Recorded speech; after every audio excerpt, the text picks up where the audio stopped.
my hat on right when we get back to this holiday. What's up, everybody, and welcome on back to another episode of the My Side of Things podcast. This is now episode 12. I'm your host, as always, Ash. We got a whole lot of things in the docket to get to today.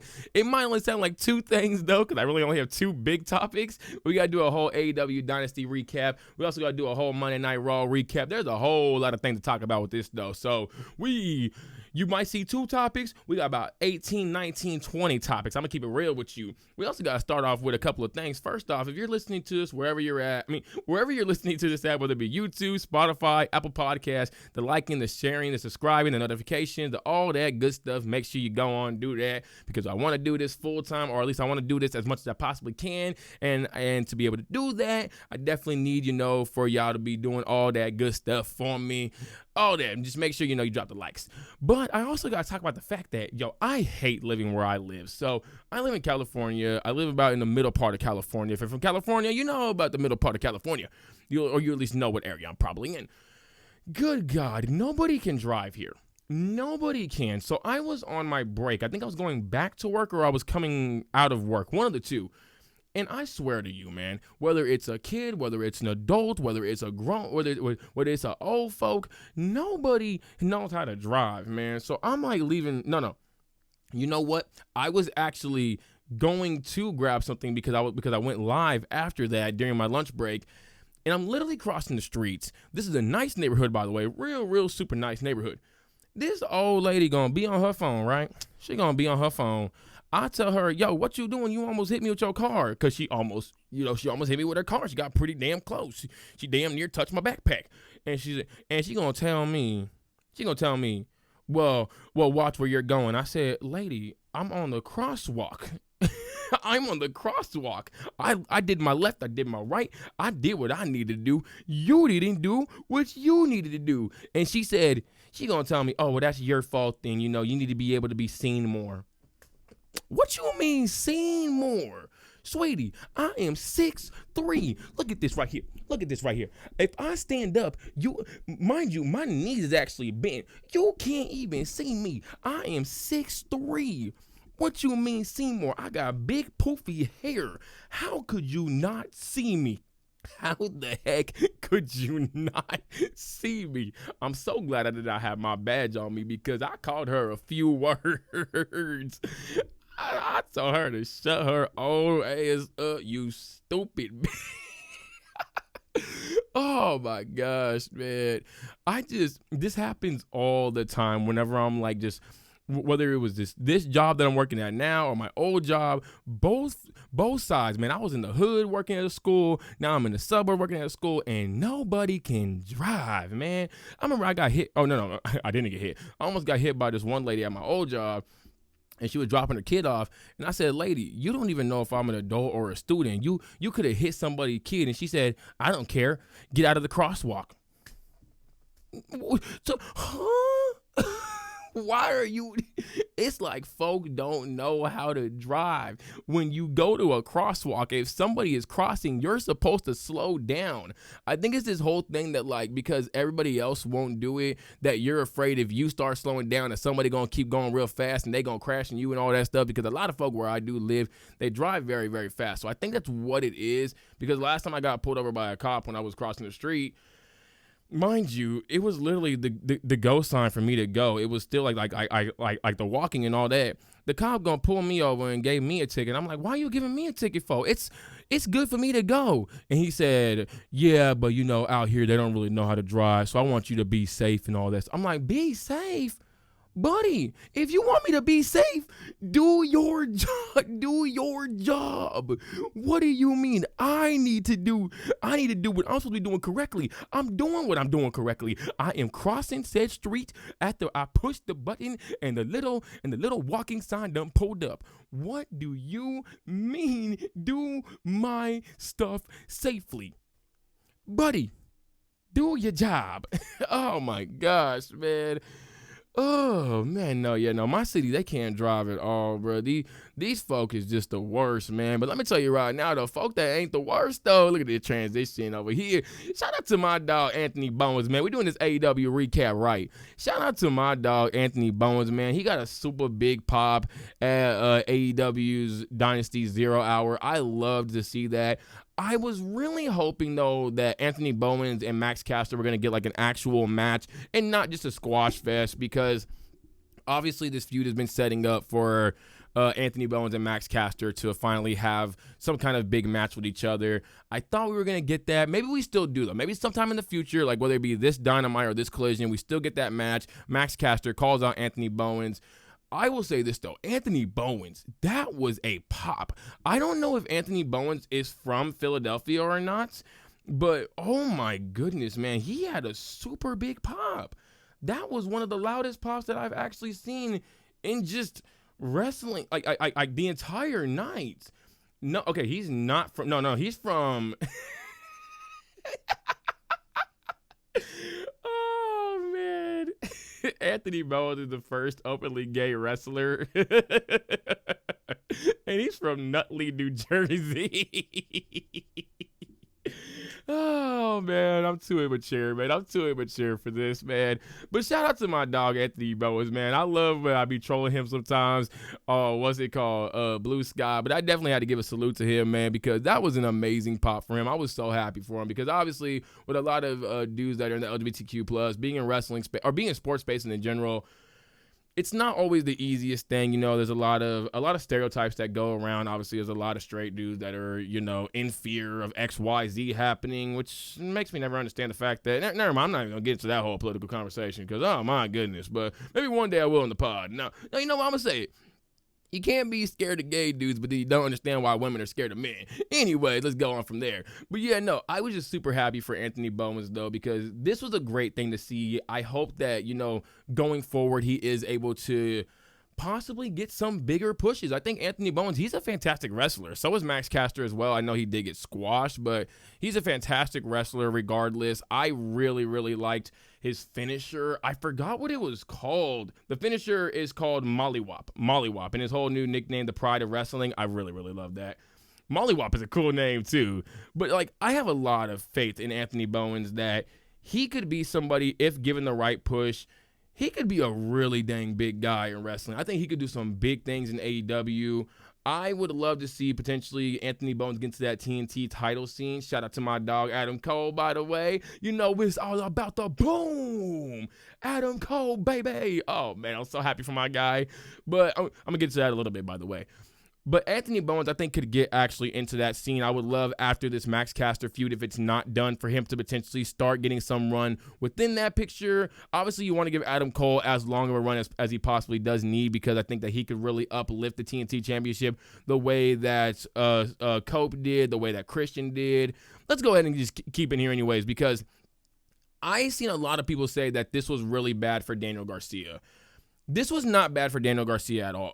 Do I want to go here? No, because I want to keep everything kind of in order at least.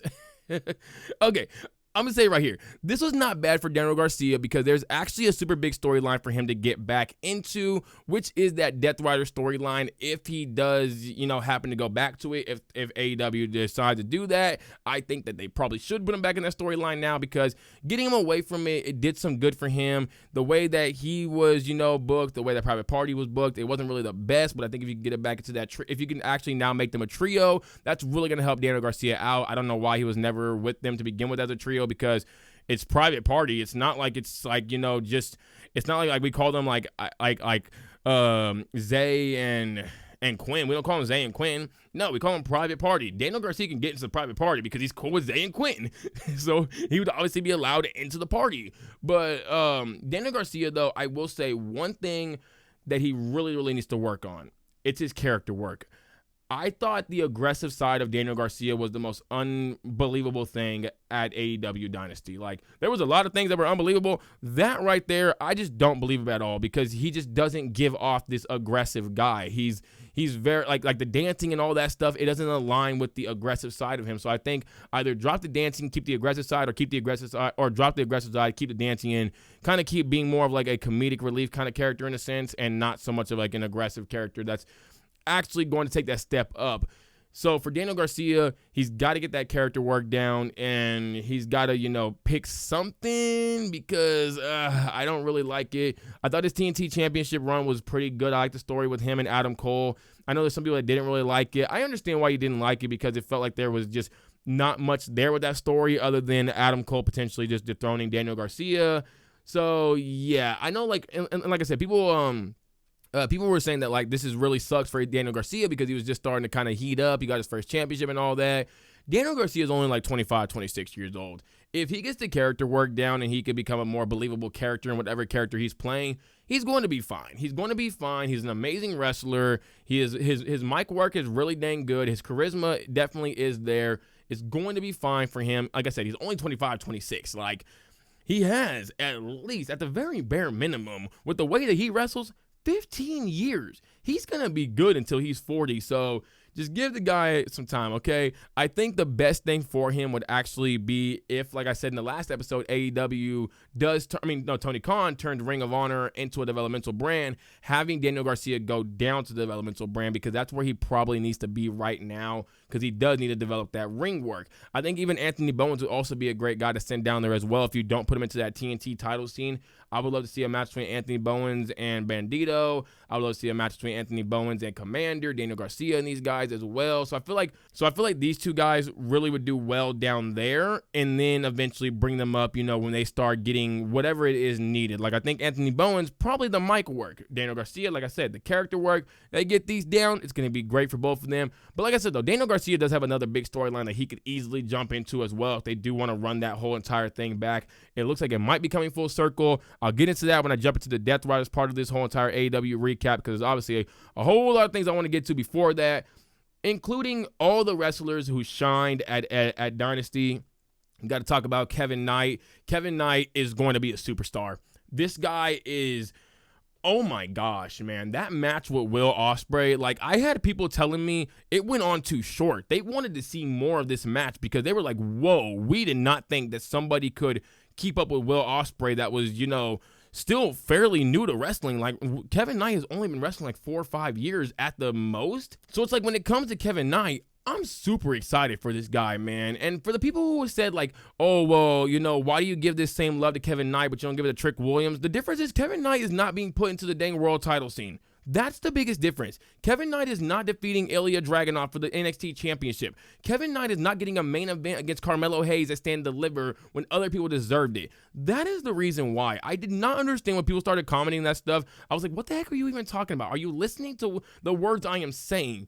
Kevin Knight is a superstar, though. I'm super happy for this guy that he was able to put on a top-tier match. I didn't see any kind of botches. Maybe someone did see them.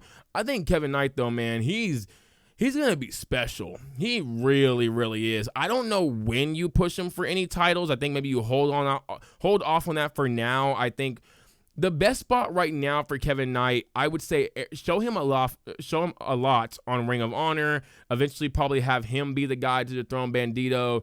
I would say within like a couple of months, depending on how long, or depending on how good Bandido's run is. I did not know he was a 2-time Ring of Honor champion, by the way. I must have missed that at some point. But I would say at some point, you put that title onto him. You see what he does with it. You see how the character work goes for Kevin Knight, how the mic work goes for Kevin Knight, and then going from there. But his ring work-wise, this guy, he was able to keep up with Will Ospreay. That should let you know enough right there. Someone else though, that was able to keep up. I'm going to talk about this other person last, though, because my goodness, that was a beautiful just sequence of events in that dang match. Julia Hart. Oh, my gosh, man. Julia Hart, I said it the last episode that if she gets the ring work, if she's able to, level up her ring work, man, she is just going to be phenomenal. And she didn't miss a beat in this match with Mercedes Moné. Mercedes was very, very obviously carrying the match. You could tell it from start to finish. That don't mean a damn thing if Julia Hart's able to keep up and not, have any mess ups at all. And Julia Hart just, oh, baby, she is showing me a lot. She is going to be a star. I can see right now, 2 years. 2 years, she's an AEW Women's World Champion. It might be sooner than that. I'm going to be real with you. But right now, it's at least at the very bare minimum 2 years until she's an AEW Women's World Champion. She's probably going to get that TBS title back sometime this year. I think whoever defeats Mercedes for it will probably end up not holding it for that long, because I don't think we need any more long reigns with that belt. That belt is one that whenever Mercedes Moné does drop it, if it is to, break Jade Cargill's record, whenever she drops it, the next person that gets it, 100 days at the most. We don't need to do any more long reigns and anything like that. And if Mercedes does leave and all that stuff, we don't need to have somebody try to break her record and all that. No, we're not doing all that stuff. Unless you just find some like Megan Bain type, woman that you already have a superstar at the Women's World Championship picture, so you would have to just have this woman be at the TBS title picture and yeah, whatever. Then, okay, I understand it. But Julia Hart, though, she needs to get this title back. She needs to get that world title eventually because, my goodness, man, I said character work, I said mic work, I said charisma. She got all three of them down. And I really love this new thing that she's doing in the ring where, like, she'll be in the tree of woe and then she'll just start hanging from it. It's giving Alexa Bliss, and I love it so much. I'm telling you, AEW's young stars, they all look amazing. They are coming along very well. I even got a shout out to Kyle Fletcher, man. I know I was a bit critical of him in the last episode, but Kyle Fletcher is, man, him and Mark Briscoe, oh my gosh. They are like wrestling soulmates. Those two are just so dang good together that I want to watch like 50 matches between Mark Briscoe and Kyle Fletcher. Like the fact that like, it doesn't feel like they should be great together because you look at their styles and you're like, maybe not, probably not. They're so damn good together. Kyle Fletcher, I am getting more and more excited about the future of Kyle Fletcher. I know it was just like not even it's like literally last episode. You're like, dang, why are you like switching up? I'm not switching up. Still got the same opinions as last episode that I think Kyle Fletcher is going to be in the same position as Obafemi, where it's like, when does his time come because of all these guys around him? But what I forgot to say in that part was, if these guys weren't there or if the age gaps were a whole lot different, Kyle Fletcher would be one of like the next world champions, like a Braun Breaker is going to be very, very soon, which, oh my God, that spear he had on this past Monday Night Raw to Carlito. Goodness gracious. Ain't nobody going to call me Carlito anymore because that man is dead. D-E-A-D, dead. My goodness, R.I.P. to Carlito. Hey, back-to-back Raws, by the way. Adam Pearce is letting somebody die. Definitely ain't getting no general manager of the month around here. Nah, but Kyle Fletcher, though, I don't know exactly where he's going to go. I'm still a bit worried because I think Konosuke Takeshita is going to be the Don Callis guy going forward for a minute. What happens with Kyle Fletcher? How much longer does he continue to be in everybody's shadows? When does he finally, just step out and truly be on his own? I think that's when we're going to see the best version of Kyle Fletcher, not this Protostar version. This is a very, very just decent version at best. He's playing it to the best of his abilities, but it's not really it. But Kyle Fletcher showed me a lot last night. His charisma looks so much better in the ring, and I felt like I had it, that I wasn't seeing that before. I felt like I was just hearing, maybe it's just too much of the screaming that was really distracting me. I feel like he didn't do it as much last night, except in like pivotal moments. But he showed me a lot more charisma than he showed me in the past few matches. That, yes, one episode, it's like, wow, one episode already, you're having to switch up and all that stuff. Again, I'm not switching up. I'm just saying that I seen something in him the past night that I didn't see before. Another person, though, that definitely shined, we got to talk about, I'll leave that for the end. I'll leave that part after the last person I want to talk about, is Megan Bain. Megan Bain, I tweeted it out, or I guess posted it on Blue Sky, whatever you want to call it. Gail Kim needs to be picked up by AEW, and she needs to be Megan Bain's manager. I need to see a woman managing a woman that is actually going to be taken seriously. We kind of seen it with Saraya, but it wasn't really as serious. So I would love to see Gail Kim be like the woman version of Paul Heyman, get her beast in Megan Bain, and whenever that does happen, Megan Bain gets the world title. Because I said the one thing that I needed to see from Megan Bain was the ring work, and my goodness, she showed it last night. She showed it last night against Toni Storm. That was an absolutely beautiful match between them. Every damn match was just so good. This match, though, it's like I hadn't seen Toni Storm go against somebody that was like Megan Bain, so I was a bit worried on how it was going to be working out. It worked out just fine. The whole Toni Storm coming out as like Tony Balboa and all that stuff, I really, really loved that. You had Toni Storm, struggling at first, and you get Megan Bain kind of overtaking it, and then you have Toni Storm, giving it back to her, and I'm like, okay, Toni's going to get the win, and then out of nowhere, what was it, like 3 whatever you call those moves to the corner with your hip and all that stuff. It's about 3 of those and a Storm Zero, and then boom, Megan Bayne just gets up and looks like an absolute beast, look like Brock Lesnar 2.0, and that's what she's going to be for the women's division. She's going to be just an absolute monster in that women's division. She's probably getting that AEW Women's Championship, I would say, by the end of the year. If Athena does not get it and it actually is Jamie Hayter, I'm going to be real with you. Again, I'm not a hater of Jamie Hayter. She can lose that belt within like 2-3 months. I'm going to be honest with you. Put that thing on Megan Bayne, give her Gail Kim, and let her just run amok over the women's division. Let her just destroy every single person in that dang division. Megan Bayne looked like a star. She got to get that face sent down, though. She throws them out way too far. It does look powerful, that the fact that she's able to just throw anybody out there, whether they are a bigger woman, a smaller woman. But my goodness, just kind of keep it in close so it looks more devastating. It looked kind of like her face descent is like that Spanish fly that Will Ospreay hit with Kyle Fletcher off the cage, where it just didn't look as devastating because they were so far apart from each other. Obviously, they had a reason as to why they were far apart from each other. This one, though, with her face descent, she's got to reel it in and keep them as close as possible so it just looks as powerful as it needs to. I think with time, though, she'll be able to get that down. Hopefully, unless she just keeps it like how it is, then it's just kind of whatever. I don't really see the need to keep it like that, though. Just bring it in close, make it look super dang strong. I will say I want to see another move from her aside from the face descent, though. I think she needs like a second move, like a really, really good setup. Obviously, like Brock Lesnar, he had the Suplex City. He had a few other moves as well that I can't really think of.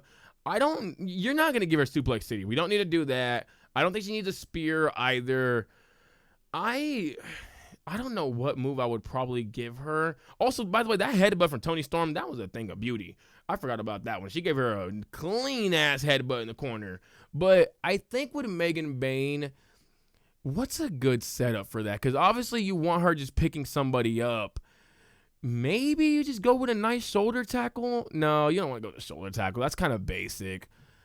Oh, man, I don't know. I was about to say a code breaker. There ain't no way in the world that woman is hitting a code breaker. She can hit a code breaker, though. Hey, shout out to Megan Bayne. I don't know. There's something there. Maybe it is just a spear. Maybe you just go with the spear. I don't think I like it too much because I don't know. I don't really know. The spear, it's like, it's kind of like a basic setup, and I'm going to be real with you. It gives too much to Zarya. Zarya hits the spear and then goes into an F5. I don't want to see the same thing from Megan Bayne, especially if Zarya does get like the North American title very soon. Obviously, yes, folks copy each other's finishers and all the time. It's just I don't want to see like the exact same setups from two wrestlers who are kind of built the exact same way. So whatever move you do give to Megan Bayne to set up that F5 would be really good. She needs a better setup. Maybe you go into like a submission, but you could do a submission, but I don't think I like that too much. But what I did like, Ricochet, Speedball Mike Bayley, and Kenny Omega might have just had the greatest triple threat that I've ever seen. Some of the best ones, in my opinion, Charlotte versus Becky versus Sasha, WrestleMania, I think that was. You had John Cena versus Seth Rollins versus Brock Lesnar, Oba Femi versus Josh Briggs versus Dominic Dijak. Then you have Gunther versus Sheamus versus Drew McIntyre. You have Christopher Daniels versus AJ Styles versus, I want to say, Samoa Joe. Oh my gosh, man. With this one right here, this might have been the best thing I have ever seen. Just the back and forth, the amount of just high-flying moves. We even see Kenny Omega getting in on the action, even though he is getting up there in age. You had that one move where Ricochet slid on try to go for the baseball slide. You had Speedball just jump on the ropes and do a moonsault. You had somebody went through a table. I can't remember who went through the table, though. Never mind. That was a swerve match. I'm getting that match mixed up. And I'm also thinking of freaking Seth Rollins doing the elbow drop to Brock Lesnar through the table. You had Ricochet get on commentary and Speedball kick the shit out of him. My goodness. Then we seen the Snapdragon suplexes, like just multiple of them in a row.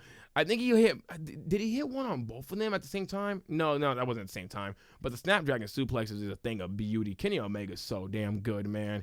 Just so much, absolutely just amazing spots from Ricochet. You got Ricochet jumping out the ring, letting them two go at it, getting involved in the ring. You got not Kenny Omega. You got Speedball doing his little karate pose. Ricochet tried countering it, and he kicked the shit out of him.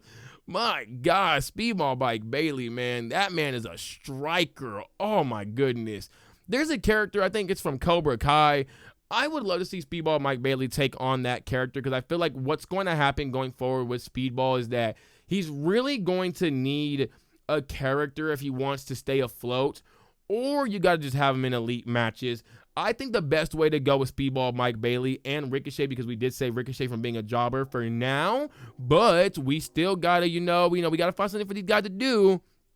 I think the best thing for Speedball Mike Bayley and Ricochet to do is going to be having a Game 7. A 7-game series. I think we should do it. I really like the thought with Carmelo and Andrade last year. I felt like it gave these guys something to do. Didn't really have too much story there, is the only thing. But, for Speedball and for Ricochet, it's just about two guys trying to get to whatever position they're trying to get to, whether it be the TNT Championship or the eventual unified international and continental belts, because we did see Kazuchika Okada came out after the match after Kenny Omega did get the win. I would love to see a 7-game series go all the way to All In, and whoever wins that gets to face Kenny Omega or Kazuchika Okada, whoever is holding the unified belt afterwards. I don't know exactly what pay-per-view is afterwards, but that would be just like a great thing to do with both of these guys. I heard reports that Ricochet is upset with his current situation in AEW, that he thought he was going to be in the World Championship scene. I'm sorry, Ricochet. This is the best that you're probably going to get. I'm going to be real, man. I like Ricochet a lot. And I said the whole era of Ricochet thing. Man, let me tell you right now, Ricochet, unless his mic work just gets impeccable, he's not getting to the world title scene. It's really not going to happen. His charisma, his ring work, his character work. No, his charisma and his ring work are really damn good. His selling is out of this world. His charisma still needs a bit more work. His mic work, though, needs a whole lot of work still. He's shown that he's much better in AEW than he was in WWE when it comes to the mic work. But he's also gone up against Swerve Strickland, who I believe is one of the best mic workers in AEW. So it's not really saying much. This guy was able to help carry you in these kind of segments. So Ricochet, I think if these reports are true, Ricochet gotta calm down, man. I don't know what you're thinking, but I kind of just believe that it might just be Ricochet playing into his character as well. I don't think Ricochet is thinking all that, especially after taking Will Ospreay's move and all that. Like, you're not thinking that you're getting to the top by taking another man's move, are you? Like, no, we're not doing that. And Ricochet, if Ricochet really is going to get to the top, he's got to show a lot more than just being a high flyer. He's got to show that he can have some, my bad, I hit the whole dang, I hit everything. I'm trying to pop my damn finger, but it won't pop for some reason. I don't know why. It actually hurts when I try to pop it.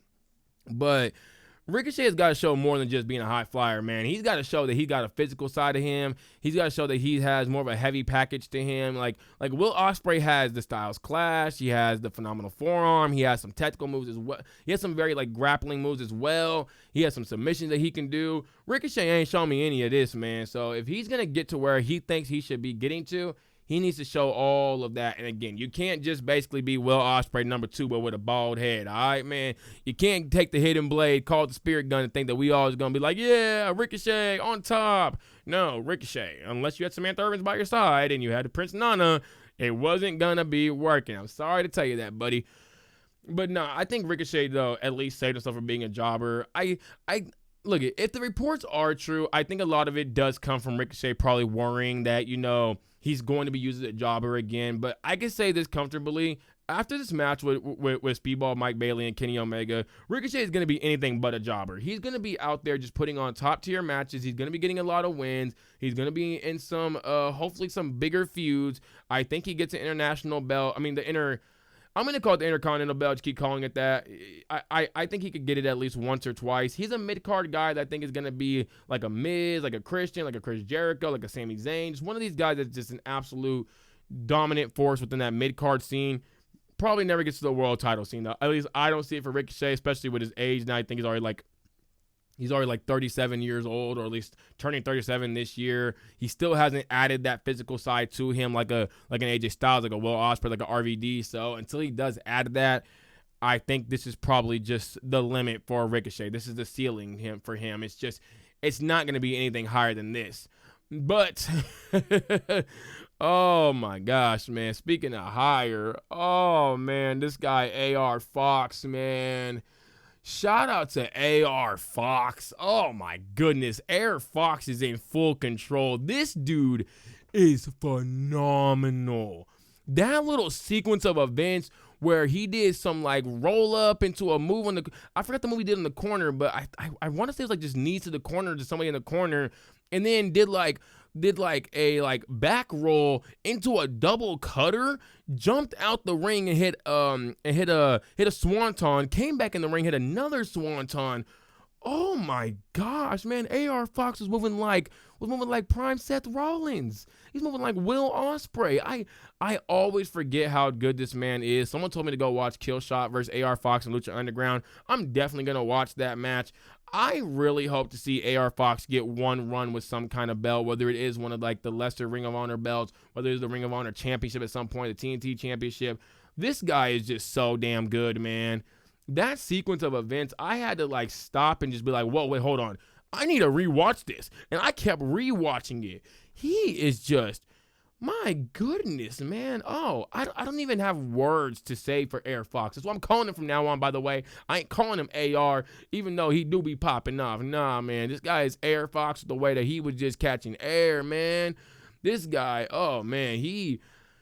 I would love to see AR Fox be with some young guys right now, whether it be a top flight, like if he continues to be with top flight, I think he's going to be a great mentor for them, because they need somebody a bit older that can be a mentor. And I think him being in that group, it's going to help those guys out a lot, because they have a whole lot of potential. Darius and I'm blanking on the other guy's name now. It's Darius Martin.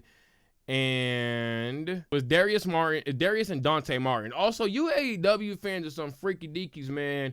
I just typed in AEW top flight, and the first thing I get is girl. The first thing I get is girl. I done typed in these women's names in AEW, and one of the top 3 to 4 search results is insert woman's name feet. Like, bro, y'all is some freaky deakies over there, man. Chill, my goodness. But Darius and Dante, which is crazy because I remember their names like literally yesterday when I was writing down my whole list for all stuff I was going to talk about in the podcast. And I just forgot the other man's name right now. But I think Darius and Dante have a whole lot of potential. They need a guy like AR Fox, though, a vet that can just really bring them along and continue to help them out as they, come along in AEW. I really, really do hope that he does kind of align with them in this whole looking like a little feud with Nick Wayne and the crew, or the crew, Leo Rush, Action Andretti versus these guys. I would love to see it. I eventually want to see if Layla Gray will end up getting in the ring as well. I just learned her name because AR top flight girl. That's the first thing that pops up, man. It's the first dang thing. But I would love to see her, potentially get in the ring as well. If the crew goes and gets somebody, that'd be pretty cool. I don't know who you would put with them. Maybe Penelope Ford. I think she'd be really, really good with this group. I think she kind of fits the overall, mold of this group. But I want to see AR Fox doing a lot of big things within AEW. Big things in the sense of doing something, not just being on the shelf or being here for a random Swerve Strickland match or being here for a random Will Ospreay match or for a Ricochet match, something like that. I want to see AR Fox doing things where it's like, I see that he's in positions of mentoring, like a Samoa Joe with Hook, with Katsuyori Shibata, Chris Jericho with the Big Cat or Big Bill and Brian Keith. You have Christian Cage with Kip Sabian and Nick Wayne. I want to see something like that for AR Fox, and not just to be used for a random match, so it's like a random 5-star match. I need to see this guy being used a whole lot more. But, oh, baby, we got to talk about the biggest thing as far as this whole shining moment right here, because I said it before, and I'll say it again. Mercedes Moné might be the best women's wrestler alive. She might be the best women's wrestler on the planet. The way that this woman is a chameleon in the ring, she can adapt to anybody, any kind of style. Or if you are a physical, just specimen like a Megan Bayne, she can adapt to it. If you're a physical, obviously she hasn't been in the ring with Megan Bayne yet, but we've seen her against Nia Jax. We know what she can do. And Nia Jax, Megan Bayne, very similar. We've seen her against the physical specimens that are a lot more athletic, like one Chris Statlander. We've seen her against the likes of Billy Starks, a bit more of the high flyers, kind of a bit technical, but not too technical. We've also seen her against the likes of Becky Lynch, Charlotte Flair, Bayley, and all these other just amazing women. Mercedes Moné, she ain't got very many bad matches in her career. And let's be real, if she got a bad match, it might not be because of her. It might have been because of some outside factors. But this woman, Mercedes Moné, she is elite. I feel like Mercedes Moné Ever since she stepped into AEW, she has raised the bar when it comes to women's wrestling. She has put these women on notice that if you are gonna be in the ring with me, you better be up here. You better be up here ready for a 5-star match, because that is what I want to put on. Nothing less and anything more. If we can get a 6-star, a 10-star, a 1,000,000-star, an infinity star, we are going to do it. Mercedes Moné, for what she has done for AEW, cannot ever be, taken away from her. You cannot ever discredit her. You can say a whole lot of things you want about Mercedes Moné, but hey, the one thing you can't say is that this woman did not raise the bar when it comes to women's wrestling, and that's why I really do hope that Mercedes is able to stay in AEW for a long time, because if they lose her, I hope that somebody's able to hit that scene and really keep up the competitive level of wrestling. It's why I really do hope that we get Mercedes Moné versus Athena at All In now, because it looks like we're probably not going to get that Double or Nothing either. So I really do hope we get it at All In, because I hope Mercedes obviously, intervenes in the Harley Cameron Athena match, gets Harley the win, because I think Harley also needs to be, continue to be used a bit more as well. So her versus Jamie Hayter or Chris Statlander or Thunder Rosa, whoever the heck ends up getting that dang win, it's going to be best for them, or even Billy Starks. I'm going to give Billy Starks some love too, because she might get the win as well. But I think it's going to be best to keep Harley Cameron kind of within this scene, because she is a big star that you want to be doing as much with her as you possibly can. So if you can hold off Mercedes Athena until All In by having Mercedes get involved in that match, that's going to be perfect. Mercedes and Athena, though, oh, baby, these are two best women's wrestlers on the dang planet. They are going to tear the house down. Also, if Mercedes does leave, if she ever does leave, I need to see a tag team. I think I might have said it last episode, but I need to see a tag team between Mercedes Moné and Harley Cameron. I'm going to say it one more time, because good God, these women are just, they are so good together, man. They really are. But no, Mercedes Moné, I feel like even if she did leave, though, I think that a lot of the women learned enough from her that somebody in there is going to say, we cannot let this level that we got to drop. We cannot let it happen. Like I said, Britt Baker started it. Britt Baker definitely started the women's revolution, or at least she was a pioneer. She helped it out a lot. I think she would be like the Trish Stratus, the leader of the women's revolution, where it's like they probably never going to get credit for it, because they were so early in a time period where women didn't really get respected in WWE. Obviously, women in AEW had a bit of a hard time at first. They didn't really get as many matches. They didn't get really as many grueling matches. Eventually got it, though, with Britt Baker, so you got to show her that love. I think Thunderstorm, Tony Storm, although Thunderstorm is pretty, oh man, Thunderstorm would have been a really cool tag team name for Tony Storm and Thunder Rosa. But Tony Storm, they're supposed to be Thunderstorm, but they ended up being Thunder Tits, duh. But Tony Storm kind of, came along and raised that bar as far as mic work, and really made a lot of these women say, hey man, you gonna be in this ring with me, you better be doing, if you're gonna be in a feud with me, you better be, stepping it on up now, man, because I will bury you with ease. And then Mercedes Moné came in and said, yeah, no, the ring work. Ladies, come on, get to it. Come on, we need to be putting on 5-star matches every single dang time. So yeah, no, shout out to Mercedes Moné. Anybody trying to discredit her, I feel like you're just a hater. You don't know much about wrestling. Hell, you just stupid at the end of the day. Mercedes Moné is one of the GOATs, whether you want to admit it or not. A lot of folks ain't ever going to want to admit it until she goes back to WWE. But when it comes to that top 5, Mercedes Moné's name is there, whether you like it or not. And speaking of folks who ain't like things, the biggest dang turn of the night, which I kind of said was going to be happening, I think we all kind of figured it as well. FTR turned on Cope. Cash, you a bitch. Man, you, Cash. Oh my God, that man gonna grab the damn neck brace and then put it on, start lying down the stretcher. Man, screw you. I don't even know if I said your name right, man. Screw you. You guys gonna do that to my GOAT? You guys think you're gonna get away with this? Let me tell you right now, FTR, when I see you, it's fist.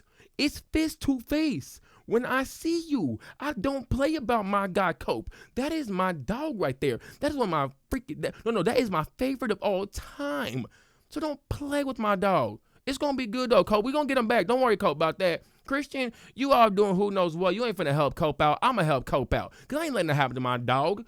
I was sick to my stomach seeing that happen, man. Oh, my goodness. My guy had a triple fusion neck surgery. Do y'all know what y'all doing, FTR? Y'all know what y'all doing? Y'all say F the rest, but what happens when you start with the rest a bit too much? You get someone like me that's going to start learning how to wrestle so I can see y'all. And when I see y'all, I'm going to see y'all. But not... I had to cut a little promo on these boys. Let them know who really is the top dogs out here. Top dogs out here, man. Top guys, my ass. The only top ones I know is Top Flight. I don't know no top guys. That's why you guys at the bottom. At the bottom, you bottom feeders. Bums. Oh my gosh, man. I had to let loose a little, y'all. My bad. I had to look. I got my composure back a little.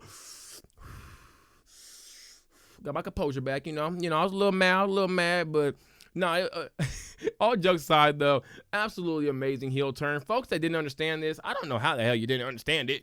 They basically was already showing they was going to turn on Cope to begin with. I don't know where the hell y'all came from and all this stuff. I don't understand why they turned on Cope. What you mean? Like, a lot of y'all don't be watching weekly, and it shows, bro. You can't just watch the Dynamites either. You gotta watch the collisions. If you're not gonna watch them, you're not gonna understand the story. AEW is not like WWE. So a lot of you WWE folk that are coming on over to AEW, you gotta watch both. It is a continuous show. It is not one brand like how WWE is. Everything that happened on Dynamite, a lot of that same stuff gets told on Collision. Or I mean, not same stuff gets told. A lot of it gets carried on over to Collision and continued from Collision. So you gotta be watching everything. But this was very much so needed for FTR because I feel like, I mean, right now it's going to be a thing of probably like we'll get Christian and Cope versus FTR. Maybe we'll get like Christian and Jay White versus FTR. I don't really know where we do go with FTR. I will say that because you have the Hurt Syndicate right now. I don't think you're going to do heel versus heel, although I wouldn't mind it, to be honest, because you just did it with Big Cass and Brian Keith. So actually, no, you would do heel versus heel. Never mind. I take that back. And the Guns were kind of heel, so you would do heel versus heel. Yeah, no. I don't know if FTR is going to be the guys with the Throne Hurt Syndicate. I would love to see that match. I think it'd be a really damn good match, man, because FTR is just, whew, these boys are some of the best. But this was definitely needed, I think, to ride off Cope for a while. If this is the way Cope goes out, I'm going to be sad by that because I don't think he needed to go out like this. I think we're getting Cope and Christian versus FTR. I don't see any other way you go about this unless you're gonna get someone that's like a protege of Swerve's, a protege. Goodness gracious, not a protege, not a pro today. My goodness, man, I'm literally the greatest. I'm literally the quickest, the fastest, the roughest, the toughest, the strongest, the best. No, but I like if you get a protege of Cope's, maybe. But isn't that Darby? Actually, who the hell is Cope's protege? Was it Hook? No, that wasn't Hook. I don't know who the hell Cope's protege is. He might not even have a protege. I don't know. Maybe it's Roman. Yes, a Samoan Edge. We're going to get Roman in AEW, and it's going to be Roman and Cope. No, it's going to be, Joe on Hawaii. Is that what we're going to call him? Nah, we got to call him like, we're going to call him Joe, but we're going to take out the E. Got to shorten it as much as you can, like Copeland. You got to take it like, got to take a few letters out. I see what they're going to do with that. They might even, they're going to call him like Anno. They gonna call that man Anno and Cope. Oh gosh. That's gonna be sick. But we gonna have Anno and Cope versus FTR. No, I don't know where we're going with this, to be honest. As far as like where FTR goes, if they're the guys who dethrone the Hurt Syndicate, I'm not mad, to be honest. I don't fully like it because I feel like you probably should have like either you're gonna have a younger name. Well, then again, who the hell would you have? The Guns? I would love to see the Guns versus FTR versus Hurt Syndicate. I think that'd be a great ass match. And you have FTR get the tag team win there. Then we get to see FTR versus like the Guns or something like that afterwards. I don't know where you really go with this though. I think that this was just a thing to kind of write off Cope for a minute. I don't know. We'll have to see. We will have to see. So I understand the folks that are saying, why do this? I don't understand the folks. My bad. I don't understand the folks that are saying, why did this happen? I understand the folks who are saying, why did this happen now? Why not wait a little longer? I don't know when you could have waited until, though, because like folks that are saying, like, wait till Double or Nothing. What the hell is going to happen by Double or Nothing? They're not having any trios match. They lost fair. Well, they didn't lose fair and square. No, wait. They lost fair and square. So it's like, what the hell do you do? You're not having these guys continue to be in the trios division and all that stuff. No, you got to do something with Cope. You got to do something with FTR. Trios division is not going to be it. So I think that this is probably the best time to have it happen. I just don't know what happens going forward with these guys because Hurt Syndicate are on a heater. You have FTR, though, who now had this big moment. I said the same thing with New Day, that you need New Day to do something very, very quick. Now, it's currently April, so we have May, June, and July. We could potentially have the Hurt Syndicate get dethroned by FTR at one All In. I don't know if I want to wait that long for that match, though, because who's up? I mean, well, I guess you have probably the Learning Tree that are still going to be wrestling against Hurt Syndicate, and then we'll get maybe after that FTR, but I'm going to be real with you. If we're running back Hurt Syndicate and Learning Tree, one, I don't want to see that match because Big Cat or Big Bill, whatever the hell his damn name is, he is a big trash. He sucks. Ugh. But I think we do get that match though because obviously MJF got involved. Learning Tree going to want to run that back. Maybe you take out Big Bill though and you have Chris Jericho and Brian Keith, or you take out Brian Keith and you have Big Bill and Chris Jericho, and that finally does lead to the Brian Keith turn on Chris Jericho, and he kind of leaves the Learning Tree and he gets to go do his own thing now because I do really want to see this guy do his own thing. And then we eventually get FTR versus the Hurt Syndicate. They could get it thrown at Double or Nothing. I don't think we have to wait until All In, so if they get it thrown by Double or Nothing, it's great for them. I just don't know where you go with the Hurt Syndicate after that, though. It's the only issue. So, yeah, I don't really know. But speaking of Chris Jericho, though, oh, man, what the hell was that ending? I'm sorry. That ending sucked. That one. See, everybody's mad about the Moxley ending and all that stuff. This ending was atrocious. Everybody that's happy about this, you're only really happy because the belt's off of Chris Jericho. Let's be real. If it wasn't Chris Jericho, this was anybody else, you would hate this ending. This ending was horrible. I don't understand the need for Bandido to beat Chris Jericho. I don't know if it's because like the whole CMLL deal or what. I don't like this though, man. I would have picked anybody else to dethrone Jericho. I don't think Bandido's the guy. I'm personally not that big of a fan of Bandido. I think his finisher is pretty cool, but I don't really have much intrigue in him. I don't understand how the heck his family coming out and telling Aubrey Edwards about the bat and all that stuff, how that leads to like a restart and all that. We ain't never seen that. So it's like at the most you could have said a DQ. Why does the match get continued? I don't really like that. So, yeah, no, this match was horrible.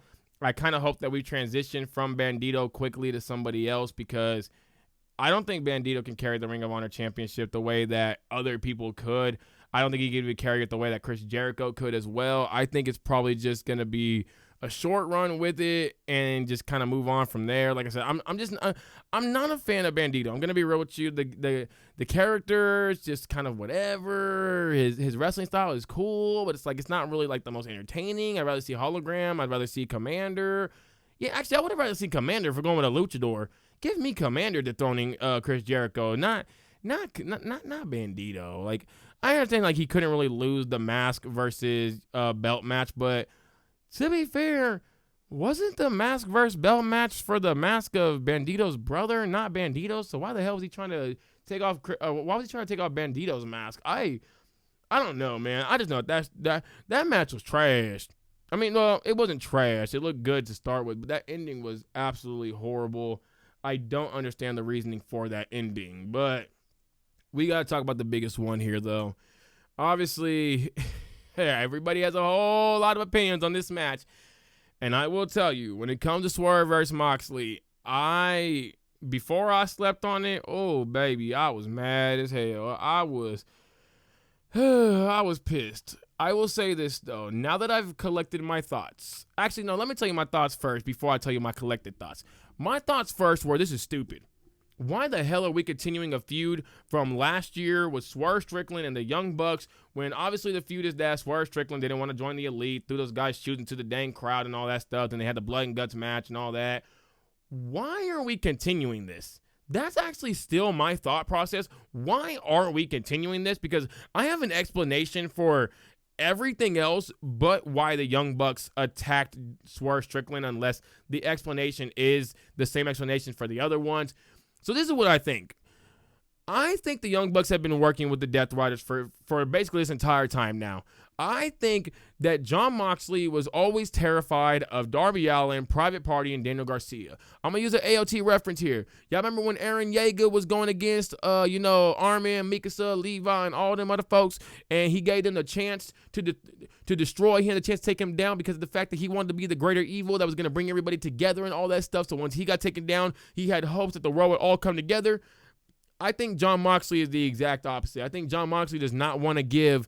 Well, he's kind of in the same thing in that, like, he believes the world is never going to change, but Aaron Yeager had a little bit of hope. Jon Moxley has no hope. So I think that when it came to guys like Private Party, Darby Allin, and Daniel Garcia, he didn't want to give them the same chance that Aaron Yeager gave to Mikasa, Armin, Levi, and all these other folk. He said, no, I want them out. Problem is, though, these are young guys with really not much to lose. Young folks with not much to lose are going to risk their entire lives to be getting everything, and that was just not going to be able to work for Jon Moxley because they were going to keep coming back and coming back and coming back and coming back and coming back.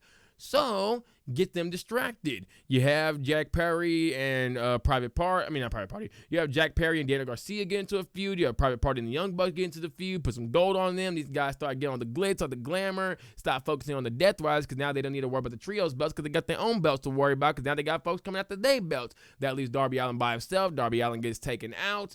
Then, obviously, going forward, you have other guys you really don't need to worry about because Hangman Adam Page was too focused on other things. Swerve Strickland, same thing. Jay White, same thing. You had Orange Cassidy try it about 2 times, but him and the conglomeration, the problem with them is that they're older guys and they're a lot more wiser. So because they are wiser, they're more likely to flight instead of fights. And that's what they did.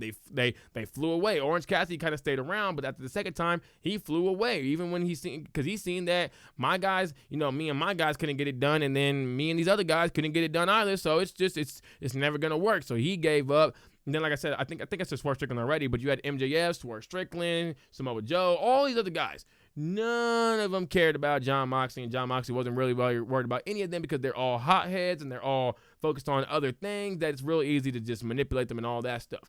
I would not be surprised, though, if there is a world where Jon Moxley is working with the Don Callis family and the Hurt Syndicate as well, and that's why he was able to keep all these guys out of his scene because of the fact that, you see, like, they went after Kenny Omega. Why'd they go after Kenny Omega? Yeah, Kenny Omega's back, but why do you go after Kenny Omega, though? Because Kenny Omega's the one guy that probably would go after Jon Moxley immediately. And then you have Konosuke Takeshita, Konosuke Takeshita and Kyle Fletcher, Bobby Lashley, and Shelton Benjamin. These are all guys that could potentially go after Jon Moxley, but none of them have gone after Jon Moxley. Why is that? MJF is another guy that could potentially go after them as well. Hangman Adam Page was starting to, get through to MJF, but then it didn't really work. Here comes old MVP with his cane, start walking out. Why does he want MJF so bad? So I think that there is a world where Jon Moxley is actually just paying everybody off at AEW to keep certain folk away from the AEW world title picture, and that's why he has been facing a lot of these mid-card guys. If that is the case, this story is 10 times better than I ever thought it was. If that's not the case, though, I'm going to be really confused. But I think that's also why the Young Bucks went after Swerve in them, was because of the fact that, the Hurt Syndicate couldn't keep him down. Obviously, they got too attached to their tag team gold. Then you had Ricochet, who couldn't keep him down either. So I think the Young Bucks were like, well, you know what? We're being paid. Maybe Jon Moxley threw a couple more dollars their way and said, hey, you know what? Come handle this. If anything goes wrong, come handle this. If Hangman Adam Page comes out there, come handle this. And so I think that's just the reason why. And yeah, the Young Bucks are rich and all, but man, what's a few more dollars? Man, every rich person want to get even richer. That's just what happens with rich folks. So I think that's what's happening with this entire storyline, which means that it probably will come back to, Private Party, Daniel Garcia, like I had said earlier with these guys, or at least with Daniel Garcia. I think these guys are going to be able to now get back into the storyline probably around after Double or Nothing. Maybe Darby Allin isn't actually climbing and we're all just to believe that he's actually climbing, because I ain't seen no pictures of this man climbing once. So I think what's going to happen is Private Party went away, and if you heard about, I want to say it was Zay.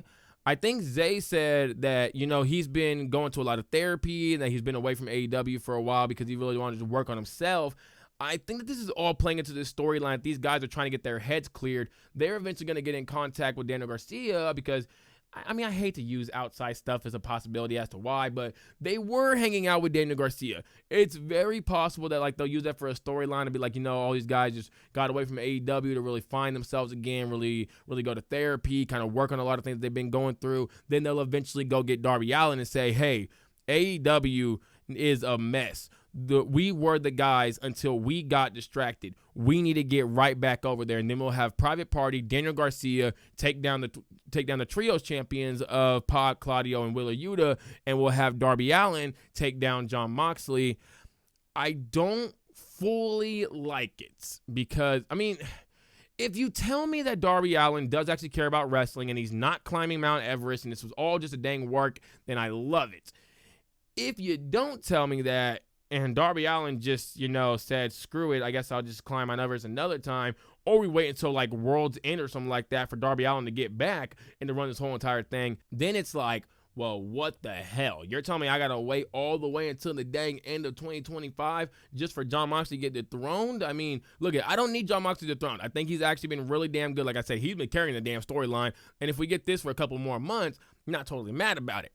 A couple more months is until July, though. I just don't know how you work Darby Allin into it, though, because if he's not the wild card, what the heck happens then? I don't really know where you go with this unless you tell me that Private Party and Darby Allin have been in talks the entire time, and they were kind of just waiting to see what happens with Daniel Garcia, and then they all talk to him, and then by the time Darby and Hangman happens, we get Darby to, go on to beat Hangman, go on to beat whoever is next and stuff like that. My only issue with that is one of two things happens. Darby Allin beats Hangman Adam Page cleanly. It's got to be a top tier match, one. And two, I don't know how many people are going to be okay with it because of the fact that it feels like he doesn't really care much about wrestling. That's kind of an issue. That's why I said you got to kind of tell this, or at least, tell it in a way that like we can understand what you're saying. Or two, which please don't go this way. Please do not go this way because this will just ruin Darby Allin's character. Darby Allin, in the match with Hangman Adam Page, quote-unquote, gets helped by the Young Bucks because they distract Hangman Adam Page in the match. Darby Allin gets the win because he doesn't even see that the Young Bucks helped him out. That would be horrible. Because everybody loves Hangman Adam Page. Everybody wanted to see Hangman versus Swerve. So we feel like the story is getting pivoted. So if we feel like our delusions were never going to happen because they were sticking with Darby Allin going against Jon Moxley, being the guy to dethrone him, everybody's going to be upset like the way that they were upset last night because of the fact that we're not getting Swerve versus Hangman at All In. But I am happy that we're probably going to be getting Swerve and Hangman versus the Bucks coming up real soon. I don't think we're going to get it at Double or Nothing. I think what's going to happen at Double or Nothing instead is Kenny Omega, Hangman Adam Page, and Swerve Strickland versus the Young Bucks and Kazuchika Okada. Then we'll get Kazuchika Okada versus Kenny Omega at All In, and then we'll get Hangman Adam Page and Swerve. I don't know what the heck they're going to be doing that All In, to be honest. I actually don't know, but we're going to be getting something like that. They'll probably be like in the Casino Gauntlet or something like that just to do something with them.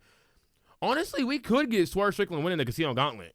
I'm not mad at that at all. I think that would be great for Swerve Strickland because it would just add more to his resume.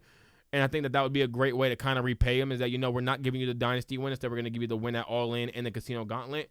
I love that. Or you go Hangman Adam Page and you continue and you somehow get Hangman Adam Page versus Swerve Strickland.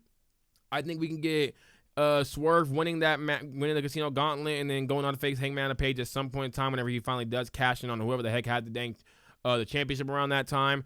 Don't really know where you go with that, but I think that this is going to be the way that we just have Darby beat Hangman cleanly. It sucks for Hangman to lose the first round, but I think it's better than the alternative, which a lot of people are now saying Will Ospreay. I'm sorry, we're not doing Will Ospreay. I love Will Ospreay. That's my dog. But if you're telling me the story is that the best wrestler in the world had to go defeat Jon Moxley because the main character couldn't get it done, which is basically saying that the strongest has to do it because the main character that's tried his hardest couldn't do it. No, because what makes Will Ospreay the best wrestler in the world? When he lost to Konosuke Takeshita and he lost to Swerve Strickland, these guys both have obviously, claims to make that they're the best wrestler in the world. So Will Ospreay isn't even the best wrestler in the world until he beats the other two guys. Unless you're telling me that we're having Will Ospreay defeat Jon Moxley, and then the story lined up for him afterwards, defeating guys like Konosuke Takeshita and Swerve Strickland to prove that he is the best wrestler in the world. I mean, I'm not mad at that because Will Ospreay is a cocky motherfucker. So if we're going to have him basically be AEW CM Punk, I'm not completely mad at that, but I don't think I like it for this storyline, at least. I would run that afterwards. Like, I would have Will Ospreay dethrone Darby Allin.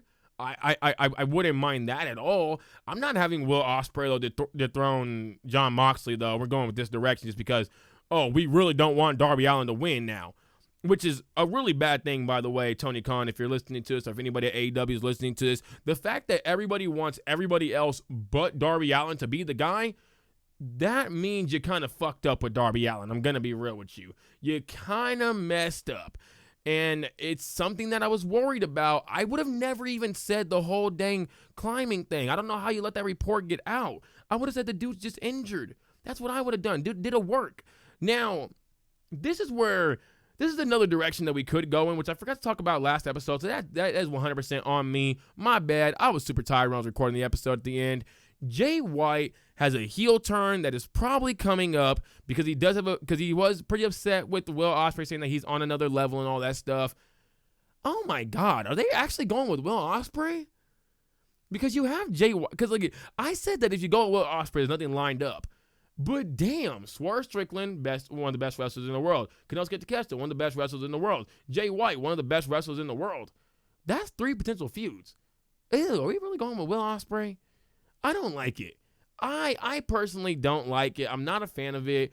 But Jay White has a heel turn coming up, so maybe we have Jay White come back within like a month, something like that, from his hand injury, and then he faces Jon Moxley at Double or Nothing, because obviously Jon Moxley got to face somebody at Double or Nothing. We're not having this guy not defend the belt for like a whole dang 2 months, basically. So I don't know where the hell we go with that, but I don't know. I think you could actually run Jay White versus Will Ospreay, which means that you would have Will Ospreay win. Unless we have Will Ospreay lose the Owen Hart Cup tournament and we have him win the Casino Gauntlet. But I want Swerve to win the Casino Gauntlet. But then again, apparently what I want ain't going to happen, so I don't know. But then again, I also did say from the beginning that Darby Allin was going to happen, so I've been trying to talk myself away from this damn Darby Allin thing, but it's probably going to happen. I don't think it's Will Ospreay. If it is, I'm asking the question, why the hell did we not just do Swerve Strickland in? We could have done Swerve Strickland dethroning Jon Moxley and had Swerve Strickland versus Will Ospreay at All In, unless you're really telling me that you wanted Will Ospreay to win it to get from Jon Moxley, so he can say that he's the strongest, so he can say that he's on another level that nobody's ever attained because he was the only guy able to dethrone. Oh my God. They are doing it, aren't they? Oh, they're doing it. Please tell me that they didn't have Swerve Strickland lose. So when Will Ospreay and Swerve Strickland potentially have a feud after Will Ospreay defeats Jon Moxley, he could say that he beat the guy that Swerve Strickland was not able to beat. Oh, man. I hope they don't say... Wait, no, how the hell is Will Ospreay going to beat Jon Moxley with all the Death Riders right there? Because you're not telling me that nobody else... You want me to believe that Will Ospreay is on just that high of a level that nobody else could get the job done by themselves or even with a group, but Will Ospreay can?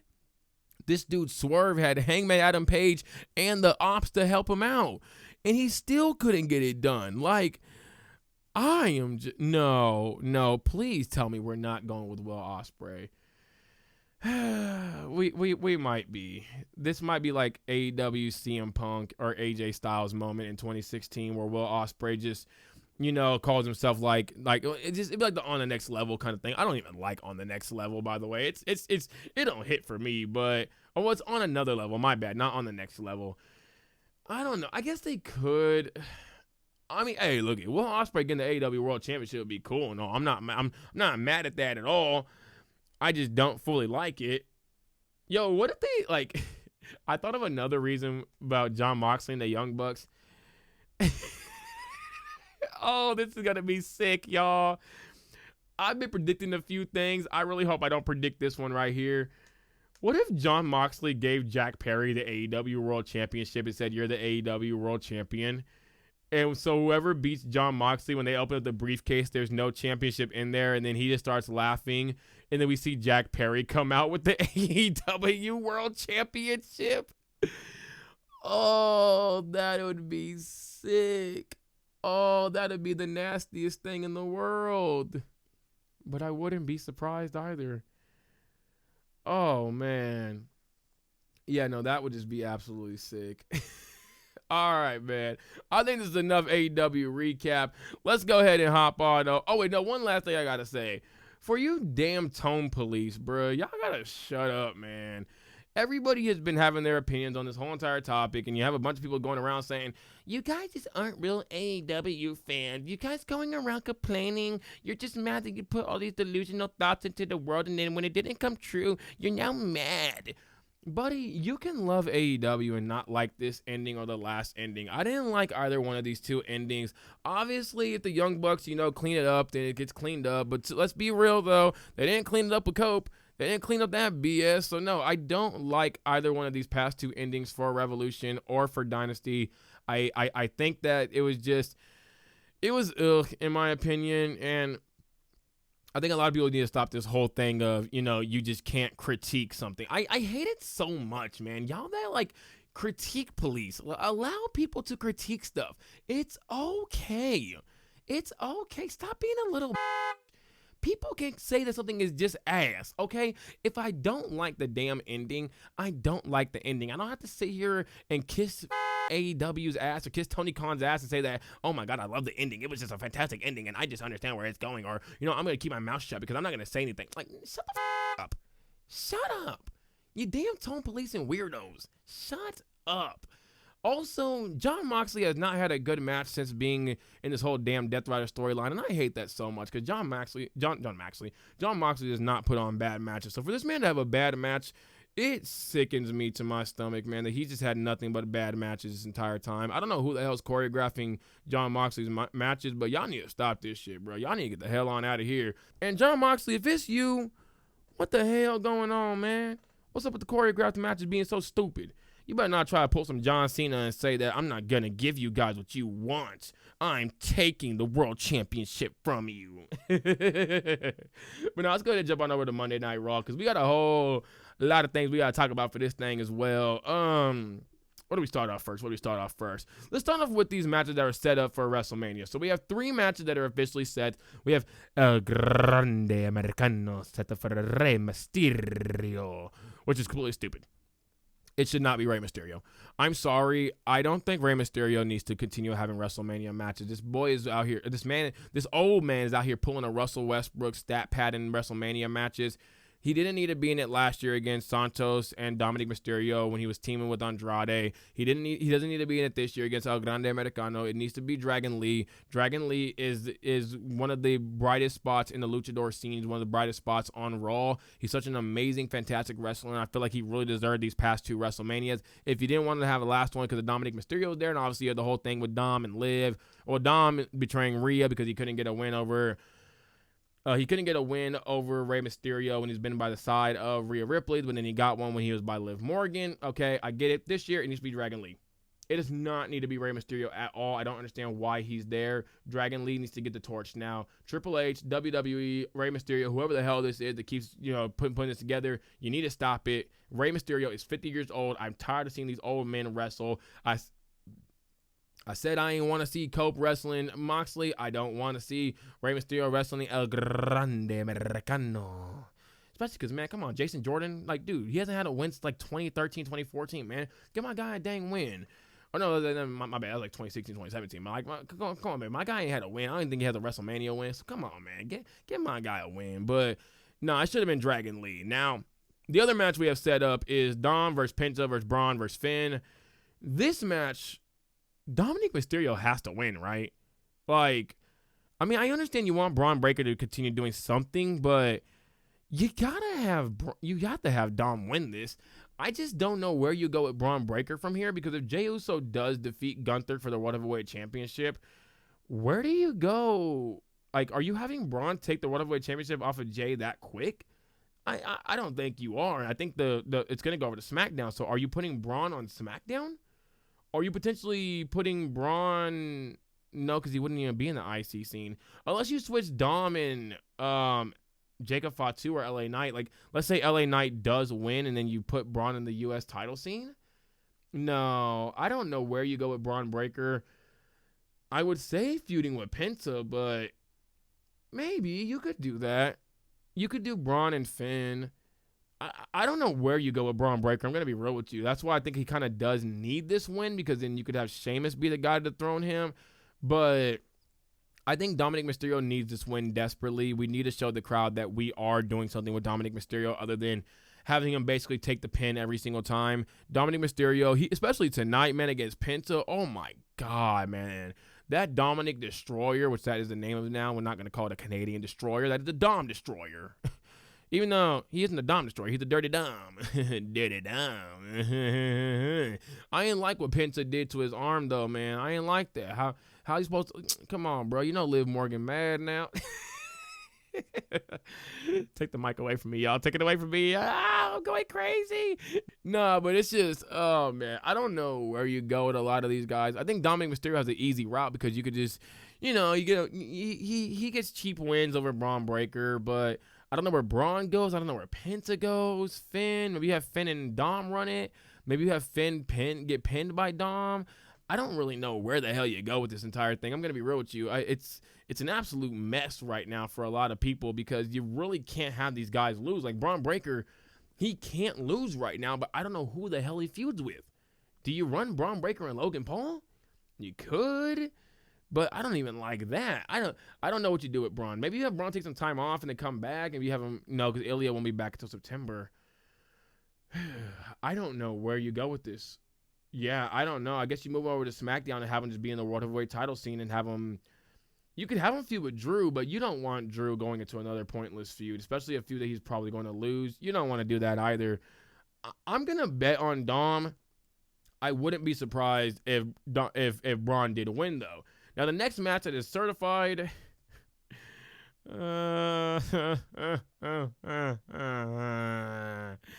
is Rhea Ripley versus Bianca versus Io. Also, Adam Pearce, you're a racist. What the hell did Bianca Belair do bad with her officiating? She was an amazing official. She didn't do anything wrong.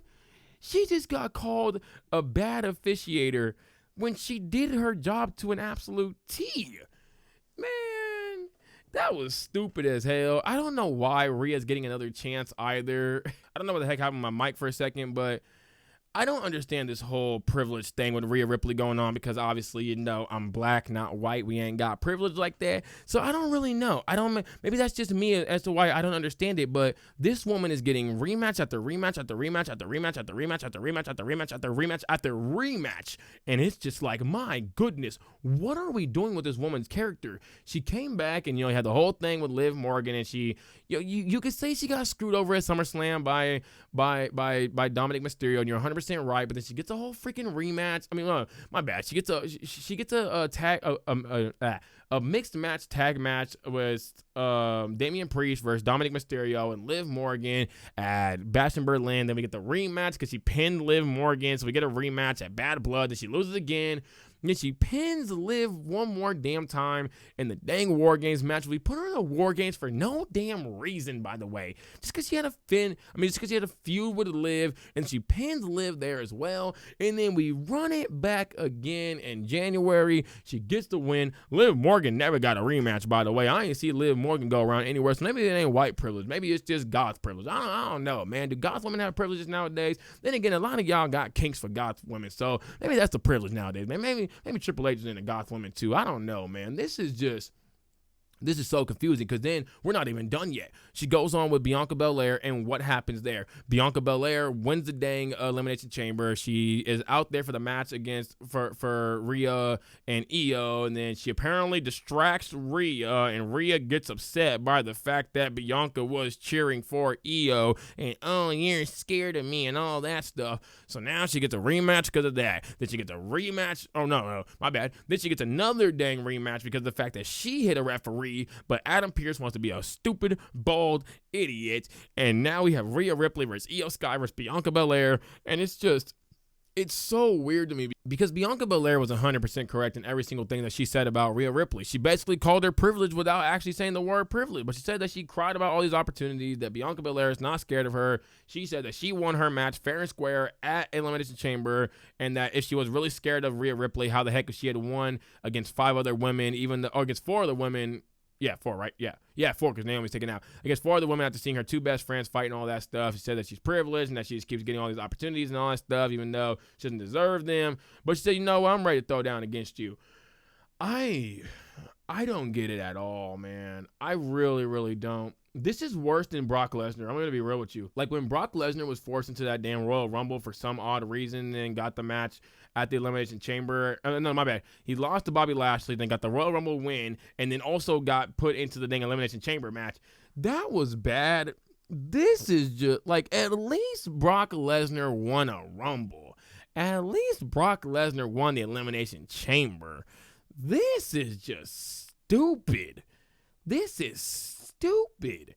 I don't know what the heck is going on with Rhea's character. They're about to make her the most disliked woman in WWE, which is crazy because they're trying to prop her up to be one of their, their stars going forward. But a part of me believes that they're just trying to make Rhea Ripley so hated so that they can just transition on over to the next woman. But I don't get why you have to do that, though. Why do we have to make one woman hated to transition on over to the next one? It doesn't feel like that needs to happen. And I'm going to be real with you. You already had Tiffany Stratton things up by, just being an idiot. And this is her second time of being an idiot, by the way, because she put the whole freaking sound with the black thing for Jade or Bianca, one of the two. So you already had 2 mess ups. And for folks saying that she's 25, she's 25. Your damn frontal lobe is already fully developed and all that stuff. Stop making dumb mistakes. Stop doing dumb things. So then Tiffany Stratton up for herself. You have Rhea Ripley messing things up for her, or you have things messing up with Rhea Ripley. What are we doing? Are we calling up Stephanie this quick? Are we having Roxanne already be the face of the women's division? Where are we going with this with Rhea Ripley? I am so confused. This was horrible decision by WWE. This was the worst decision. Like, I'm gonna be real with you. I'm now more hyped for the Seth Rollins Roman Reigns CM Punk match than I am for the Rhea Ripley Bianca Belair Io Sky match, because this match is just the literal definition of forcing. Like, at least CM Punk, Seth Rollins, Roman Reigns, there's something there. Even if I don't like the history, even if I think the history's already been told, at least there's something there. This is just stupid. This is awful. I don't know why we did this, man. This was weird. But I'm going to leave that other part for last because I did kind of touch on it, but I'm going to leave that for last because we got to talk about Bayley and Lyra first. Bayley and Lyra have their Intercontinental Championship match, and afterwards, because I don't really care about the match, it was kind of whatever, to be honest. Afterwards, you see a little bit of tension between these two, and then Bayley, kind of hugs her afterwards. I understand the tension, obviously, because she just lost a match and all that stuff, and then you have her hugging her afterwards. Also, what the hell happened to Liv and Raquel apparently dealing with Bayley and Lyra? Did we just go away from that? I don't know.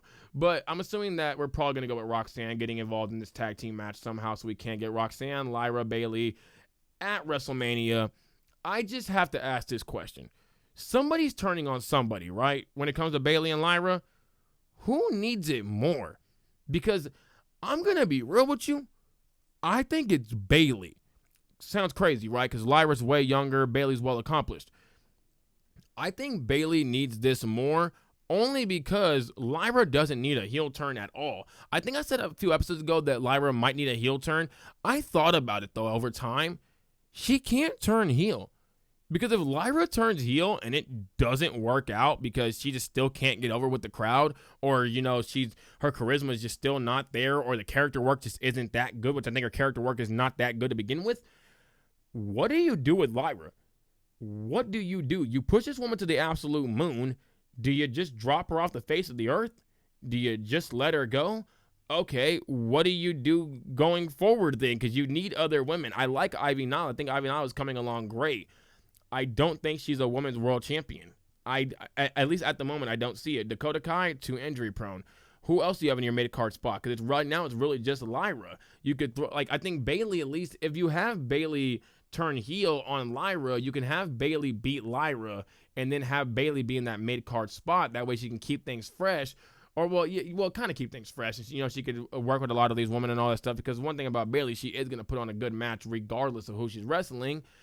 So with Lyra, what you could do is you send her back down to NXT. But I'm going to be real with you, man. She might need to go even further away than that. Because, God, this character work sucks. It is really, really, really bad. I don't like this at all. But I don't know if you... But the problem is, though, if you let her go, you risk the opportunity of someone else getting her. Because look at Ricochet. All it took was a heel turn, and damn, Ricochet looks pretty damn good.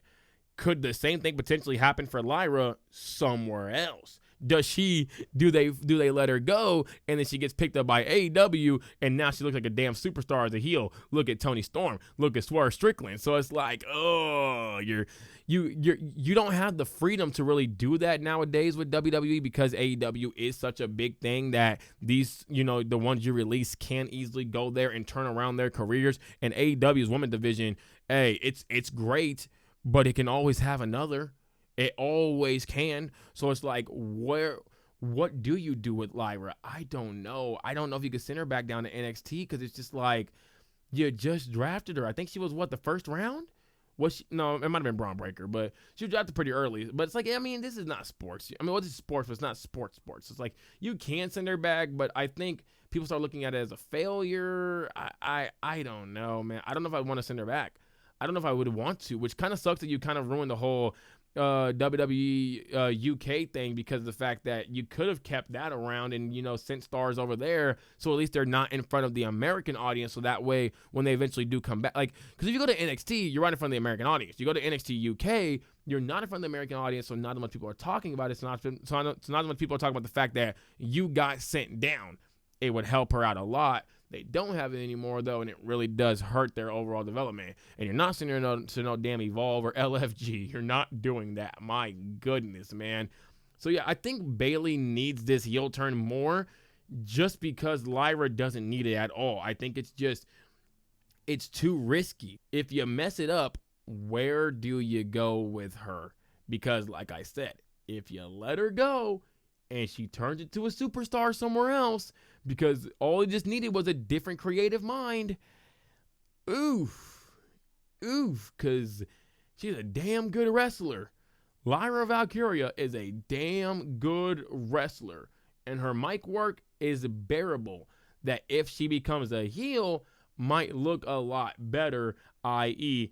Ricochet. So it's like, I think you give this to Bayley. I think you let Bayley take over. I think you kind of put Lyra on the shelf for a minute, have her work some things out, and try to find some kind of character that'll work for the woman. And then, you just rebrand her, have her come back. Maybe you look at Tatum Paxley. Tatum Paxley look like a whole different person. Back then, I got her dang song on my phone, and I was like, wait, hold on, Tatum Paxley, this ain't you, Tatum Paxley. You look goth as hell now. You went from like I don't want the damn music to play. Like, she went from, I don't even know how the hell you explain this, but she went from a whole different woman to what she looked like now. And I'm like, what the hell, Tatum Paxley? You don't look anything like how you look right now. She looked like she dead ass looked like Harley Cameron. Let me see if I can turn this around and y'all can actually see this.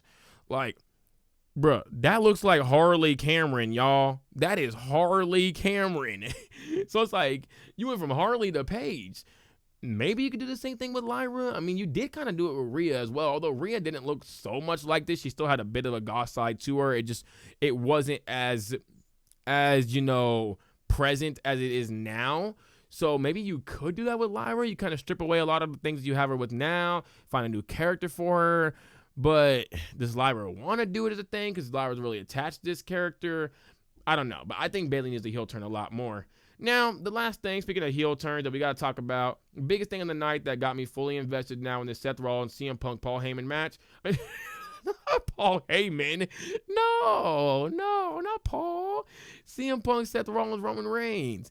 Seth Rollins, man, what can I say about this guy, man? The third best is always the best. Seth Rollins is the freaking GOAT, dude. This guy's becoming in my top 5. I'm not even going to lie to you, bro. He's so damn good. This guy made this storyline just 10 times better now. Just getting on Paul Heyman's ear about the way Roman Reigns is, about the way CM Punk is, about how all these guys really, do they really care for you? Are they really your best friend?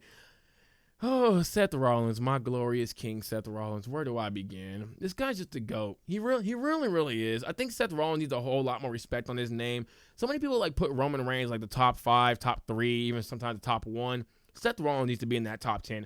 I think he's far surpassed Shawn Michaels. I'm going to be real with you, man. I know a lot of people love Shawn Michaels. Seth Rollins' character work clears. Ring work clears. Mic work clears. Charisma, it's probably about equal, I'm going to be honest with you, because HBK just got that in his bag. But everybody that say he's compared to like Shawn Michaels and Edge and all of them, in my opinion, and I'm the biggest Edge fan there probably is, that's my number 1 guy right there. Seth Rollins has surpassed Edge. I have Seth Rollins now in my top 5, like my unbiased top 5. My bad. He's in my unbiased top 5. I don't know exactly where he's at because I don't have everybody there. I have John Cena, I have Roman, I have Seth. There's a few other guys I feel like that could really make a great case to be in that top 5. Seth Rollins needs to be there, though. If you're not putting him there, you're putting him at number 6 at the lowest. This guy is just a master at every single thing you ask the guy to do.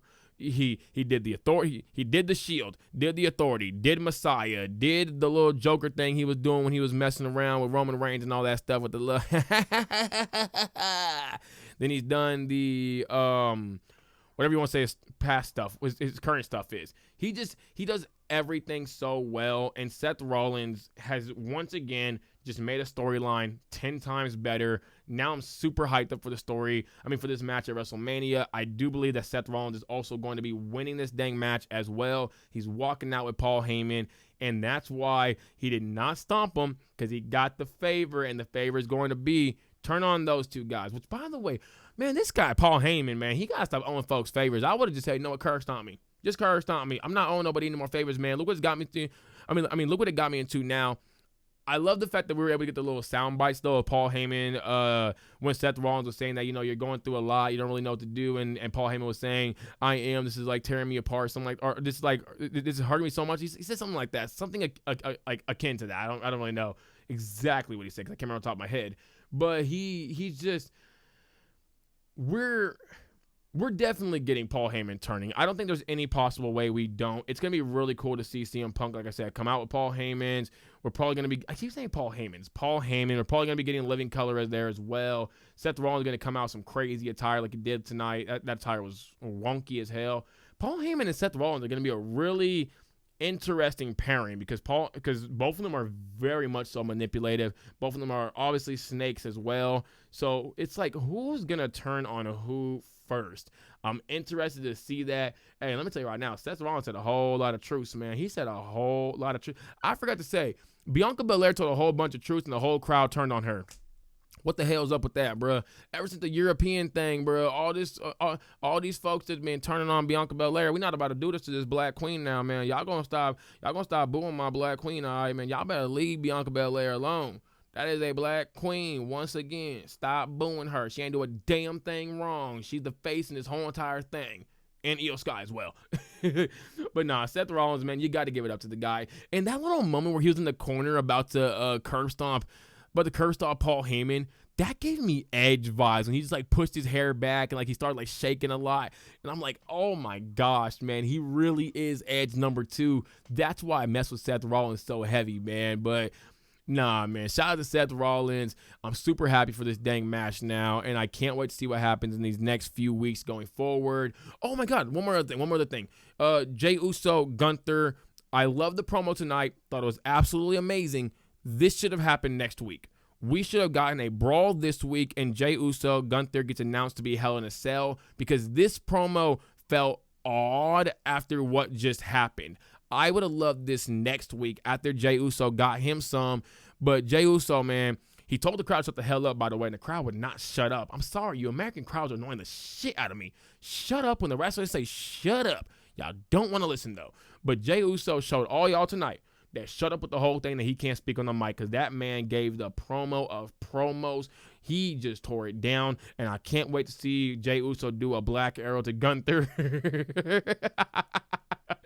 Jey Uso about to get in his bag in this match, man. Y'all not ready for that. Jey Uso about to hit folks with a damn Samoan spike and a Superman punch and all that stuff. He gonna say, and this is for Solo, and this is for Roman, and this is for Jimmy, and this is for Jacob, and this is for Tama Tonga, and for Tonga Loa, and Hikuleo, and Lance on Hawaii, and Zilla, and Gunther gonna be like, I didn't even fight any of them. Why are you so mad at me? What did I do to them? Weren't you just mad at Jacob? I ain't do nothing. But it's it's gonna be a great match though. It needs to be Hell in a Cell. If it's not Hell in a Cell, I feel like it just makes no sense. Either Hell in a Cell, ambulance match, something along those lines. We need stipulations at WrestleMania, and we're not getting any of them. I hope this Friday, even though Jade and Naomi are the first women's match since 2006 to not have a stipulation, I hope that they get a street fight. I hope that, what's the other one? Jay and Gunther get Hell in a Cell, ambulance match, something. And I think we need Tiffany and Charlotte in a stipulation as well. Probably like a Falls Count Anywhere, like a Last Woman Standing match, or maybe even like an Iron Woman match. I think that'd be really good as well, because then it would allow both of them to get pins, really showcase their talent. It's going to be like a 60-minute match. They'll probably go like a 30-minute Iron Woman match, my bad.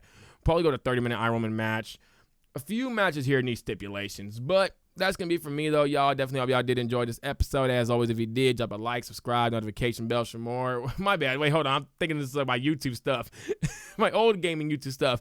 Wherever you're at, though, whether you're on Spotify, Apple Podcasts, YouTube, like I said earlier in the episode, please make sure you do like this video. Please make sure you're sharing and you're following or you're rating, whatever you can do to help the channel out. I'm really trying to do this. I want to continue doing this going forward. I don't want this to ever become a seasonal thing, because obviously I got to focus on other things. But if I do have to turn into a bit of a seasonal thing, I might have to do that, or I might have to cut back on episodes because I do have other things I got to focus on, like my writing, like my schoolwork, like my other content creating. But I really want to keep doing this for y'all. I'm pumping out as much content as I possibly can, 2 to 3 episodes a week. I really appreciate if y'all could hit those likes, because the likes do help out the algorithm. The more likes that we get, the more that y'all are watching this all the way through, or at least, even if you can't watch it all the way through, like at least watch it like a good amount through.